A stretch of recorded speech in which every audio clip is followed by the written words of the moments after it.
बिस्मिल्लाहिर्रहमानिर्रहीम। फ़हीम महबूब आपसे मुखातब है। आज का जो हमारा टॉपिक है इस वीडियो का, इस लेक्चर्स का, उसमें हम डिस्कस करेंगे कि जो किस वैल्यू के ऊपर हमने जो सेल टैक्स है वो चार्ज करना है। तो दो पार्ट हैं इसके।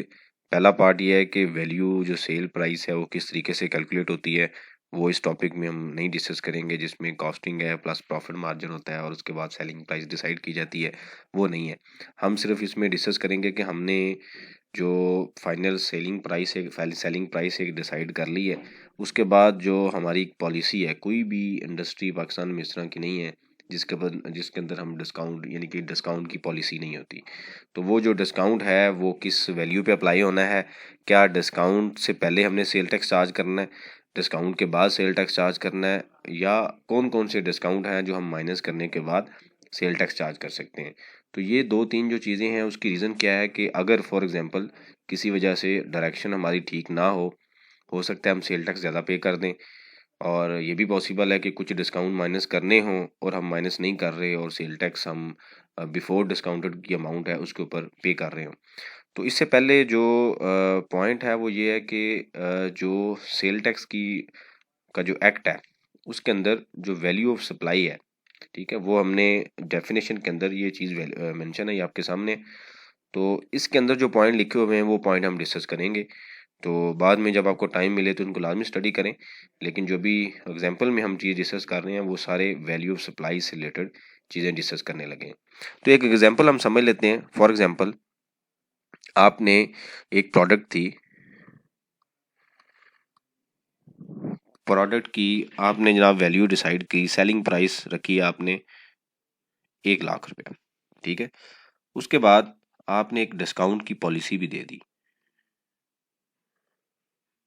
डिस्काउंट की क्या पॉलिसी है कि ऑन इनवाइस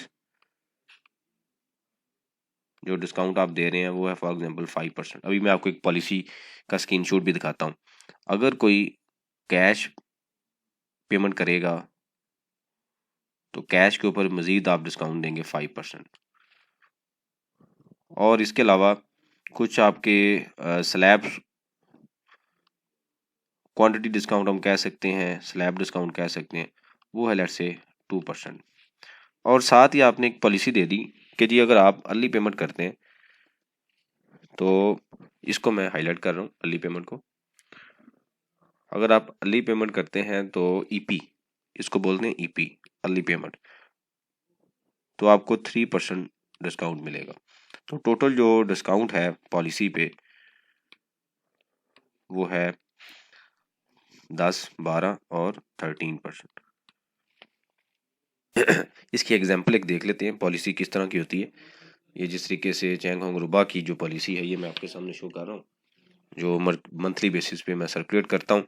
इसमें आप देखें तो एसी की पॉलिसी है, ऑन इनवाइस 5% है, एडिशनल डिस्काउंट है जिसके अंदर ये स्लैब मेंशन है, और उसके बाद एडवांस कैश डिस्काउंट है, और उसके बाद नीचे जो आता है वो सारा ईपी का डिस्काउंट आता है।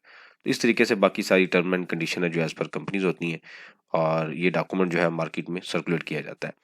अब इस पॉलिसी को देख के ऑब्वियसली ऑर्डर रिसीव होते हैं। तो अब क्वेश्चन ये है कि जी जनाब मैंने जो सेल टैक्स है क्या इस अमाउंट पे चार्ज करना है, क्या इसको माइनस करना है, इसको करना है, इसको करना है, इसको करना है। अब सवाल ये पैदा होता है, अगर आप 1 लाख के ऊपर 17% चार्ज करें तो वो अमाउंट बनती है 17,000। मतलब आपने अपनी पॉकेट से 1,17,000 रुपया जमा करवाना है कस्टमर से रिसीव करने के बाद, ठीक है। अब कस्टमर जो है वो भी आपसे क्वेश्चन कर सकता है कि भाई मैंने तो ये डिस्काउंट लिया है तो आप मेरा डिस्काउंट क्यों नहीं माइनस कर रहे। तो डिफरेंट तरह की कंडीशन हो सकती है। तो हमने इसमें स्टडी करना है कि भाई हमने किस पे चार्ज करना है। तो एक चीज़ आपने याद रखनी है, इसमें दो चीज़ें आती हैं। नंबर वन कि जो ट्रेड डिस्काउंट है वो माइनस होगा। कौन सा डिस्काउंट जो एक्सेप्टेबल बिजनेस प्रैक्टिस के मुताबिक है। अब ये पॉलिसी जो है मार्केट में जो इंडस्ट्री की प्रैक्टिस है कि जी ऑन एवरेज 13 से 20% डिस्काउंट है। डिस्काउंट को कैलकुलेट करना एक मुश्किल टास्क है। अब फॉर एग्जांपल एक छोटी कंपनी है वो हो सकता है 20% डिस्काउंट दे रही हो। अब एक मिडिल लेवल की कंपनी है हो सकता है 15% दे रही हो। एक ब्रांड है वो हो सकता है वो 13% दे रहा हो। तो ये डिफरेंट कैलकुलेशंस, एक डिफरेंट मार्केट सेगमेंट है, एक डिफरेंट ऑपरेशनल इश्यूज है। लेकिन जो जो एक्सेप्टेबल डिस्काउंट होगा वो एक मार्केट की प्रैक्टिस के मुताबिक नज़र आ जाएगा। ऐसा नहीं होगा कि जनाब 1 लाख की चीज़ है और जनाब आप उस पर 40% डिस्काउंट दे दें, तो ये एक्सेप्टेबल मार्केट प्रैक्टिस किसी भी सिचुएशन में नहीं होती। हाँ, ये हो सकता है कि प्रोडक्ट डैमेज हो गई है तो आप जनाब उसको बी कैटेगरी में, सी कैटेगरी में सेल कर रहे हैं, लेकिन विद प्रूफ पे। लेकिन जो पॉलिसी होती है वो एक एक्सेप्टेबल मार्केट जो कंडीशंस हैं, मार्केट जो नॉर्म्स हैं, उसके मुताबिक डिसाइड की जाती है। अब क्वेश्चन ये है कि जी हम ये अज्यूम करते हैं कि ये जो पॉलिसी है ना, ये एक्सेप्टेबल मार्केट नॉर्म्स के मुताबिक पॉलिसी है, ठीक है, जो पॉलिसी हम दे रहे हैं 12% 15% की। अब सवाल ये पैदा होता है कि मैंने क्या 5% माइनस करना है, 5 माइनस करना है, 2 माइनस करना है, 3 माइनस करना है। तो इसमें एक चीज़ आपने याद रखनी है, हर वो डिस्काउंट जो इनवाइस पे, जो ऑन इनवाइस हम दे रहे हैं, यानी कि ट्रेड उसको कंसीडर किया जाएगा, ये ट्रेड डिस्काउंट है और वो डिस्काउंटेड प्राइस इनवाइस पे मेंशन होनी चाहिए। फॉर एग्जांपल, एक कस्टमर आता है जी आपके पास, मिस्टर ए ने कहा जी मैंने 1 यूनिट लेना है, मुझे 1 यूनिट दे दें। तो आप क्या करेंगे, 1 लाख उसकी सेलिंग प्राइस है, इसमें से माइनस क्या कर देंगे, ये वाला डिस्काउंट ऑन इनवाइस 5,000 रुपया। वो कहता है जी मैंने आपसे कैश में लेना है, ओके, तो ये दूसरा जो 5% कैश वाला है वो भी हम माइनस कर देंगे, ठीक है। अब स्लैब डिस्काउंट में हम कहते हैं जी 5 यूनिट परचेज करोगे ना तो आपको 2% एडिशन मिलेगा, इसने सिर्फ 1 यूनिट परचेज किया है, तो हम इस पे ये जो स्लैब वाला ये अप्लाई नहीं होगा। उसके बाद आता है ईपी। ईपी किससे रिलेटेड है, अर्ली पेमेंट से रिलेटेड। अब जो अर्ली पेमेंट का डिस्काउंट होता है ये कब दिया जाता है, जब सेल होती है क्रेडिट पे। मतलब मैंने यहाँ पे तो हमने 5% डिस्काउंट कैश पे दे दिया ना, तो क्रेडिट पे ये एक बिजनेस इशू है, वो हम डिस्कस कर रहे हैं कि क्रेडिट पे अगर आप किसी को 60 डेज पे दे रहे हैं, ठीक है, और साथ ही आप उसको कहते हैं कि अगर आप मुझे 60 डेज से पहले पेमेंट कर दें 30 डेज में, तो मैं आपको 3% मजीद डिस्काउंट दूंगा, ठीक है। तो ये हम दूसरी एग्जांपल में हम इसको डिस्कस करते हैं कि क्या ये माइनस करना है कि नहीं करना है। लेकिन इस केस में आपने याद रखना है कि जो इनवाइस, अब ये देखें ये जो डिस्काउंट है ये इनवाइस पे नहीं जा रहा, ये पेमेंट से लिंक कर रहा है, तो इस वजह से मैं इस वैल्यू से इसको माइनस नहीं करूंगा। तो मेरी जो नेट वैल्यू कितनी आएगी, 90,000। इस 90,000 पे मैं 17% चार्ज करूंगा, तो मेरे पास एक ये वैल्यू आएगी जो जो मेरी वैल्यू ऑफ सप्लाई, यानी कि ये वैल्यू ऑफ सप्लाई है, इसको मैंने जीएसटी चार्ज किया है, तो ये मेरी ग्रॉस अमाउंट बन जाएगी। अब ये जो 17 जो भी ये अमाउंट आएगी 17% वाली, वो अमाउंट कौन सी होगी, मेरा आउटपुट टैक्स है, ठीक है। अब कुछ लोग मुझे काफ़ी सवाल भी आए, मैंने प्रैक्टिस भी देखी कि जो डिस्काउंट माइनस करने से पहले जीएसटी चार्ज हो रहा है, अब वो क्यों हो रहा है, वो अवेयरनेस नहीं है। जब एक चीज़ हमें कानून ने अलाउ कर दी है तो हमने उसको फॉलो करना है, अगर हम नहीं करेंगे तो इसका मतलब है हम जीएसटी, ये जो 10,000 रुपया है इसके ऊपर भी 17% दे रहे हैं। तो अगर एक साल में आपकी सेल जनाब 100 मिलियन है, तो आप अज्यूम कर लें कि आपने कितना एडिशनल टैक्स दे दिया है। वैसे भी हम हर चीज़ में मजीद हर जगह पे हम टैक्स दे रहे हैं, तो लेकिन अगर हमारी मैनेजमेंट की वजह से, हमारी इंटरनल कॉन्सेप्ट की वजह से मजीद टैक्स हम देंगे, तो ये हमारा इशू है, इसको हमें स्टडी करना है। तो एक चीज़ आप याद रखें कि हर वो डिस्काउंट जो हम ट्रेड डिस्काउंट की फॉर्म में discounted price at the time of invoice दे रहे हैं, वो सारा माइनस होगा। अब फॉर एग्जांपल दूसरी एग्जांपल लेते हैं, ये मिस्टर बी है। मिस्टर बी ने 1 लाख रुपए की चीज़ थी, उसमें 5 यूनिट ले लिए हमसे, तो टोटल वैल्यू कितनी बन गई जनाब, सेलिंग प्राइस कितनी बन गई, 5 लाख। उसके बाद वो कहता है जी मुझे हम ऑन इनवाइस मुझे दें, हमने जनाब ऑन इनवाइस 5% माइनस कर दिया यहाँ पे। उसके बाद मजीद कैश पे हमने माइनस कर दिया, और इस पे एक स्लैब का जो डिस्काउंट है वो भी अप्लाई हो जाएगा। तो वो जो नीचे जो वैल्यू आएगी, यहाँ पे जो वैल्यू आएगी, इसके ऊपर हम 17% चार्ज करेंगे, क्योंकि अब ये स्लैब का हम क्यों ले रहे हैं, क्योंकि ये तो ऑन इनवाइस हमने दे दिया है, ऑन इनवाइस दे दिया हमने, बाद में नहीं दिया। अब इसकी रीज़न क्या है, मेन चीज़ ये है कि कानून ने ऐसे क्यों किया है।